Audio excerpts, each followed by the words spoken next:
As you know, my podcast also covers artificial intelligence, as a topic.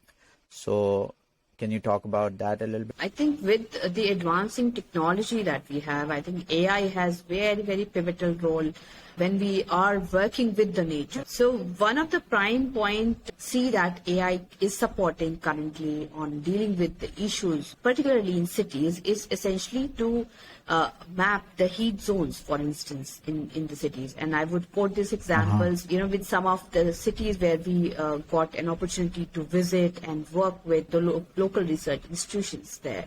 So these cities are deploying AI-based spatial mapping techniques where they are mapping the heat waves and the heat patterns in the city across a time period.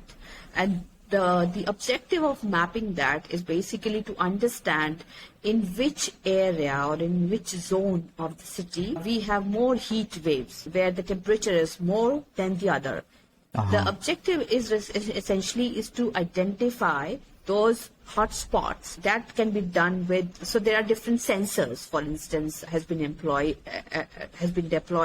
in different parts of the city. So for instance, on the bus stops or in the public plazas, it therefore collects the data sent to the satellites. The imageries are sent back to the research stations, and all those maps are then co-created, layered together. Wow. For instance, the geographic information system is heavily in use these days. I think GIS, mapping heat.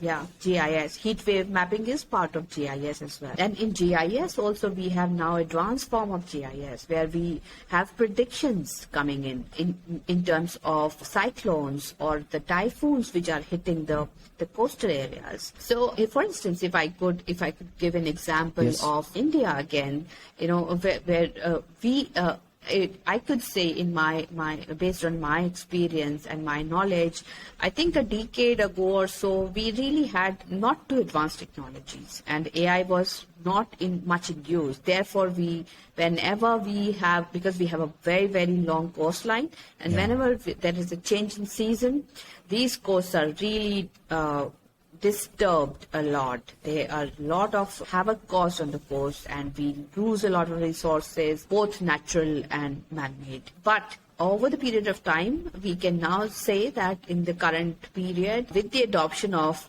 like I said, AI-based technologies using satellite imageries, and also plugging it back with the imageries captured from the ground, then also connecting it with predictions that are made or the trends that have been observed in the past. So bringing all these technologies and the projections together, today I think we have really predicted well the typhoons that have hit the east coast of India. Prediction really helps in terms of divert the resource loss. We could really save on lives, we could save on the loss of resources, we could really build the resilience of that region to really fight back and build back better. If I could give an example, for instance, of a West country, like I said, from the Netherlands, if I be quote here, is that over there the authorities are now mapping the heat level index in the cities. The objective there is to identify which areas that they can plant more trees. They can really nullify the temperature levels and bring them down so that there are no variations in the temperature. There is less of energy in those parts of the city, and therefore there is less of emissions, gas emissions in the climate, and therefore reducing the impact of climate change.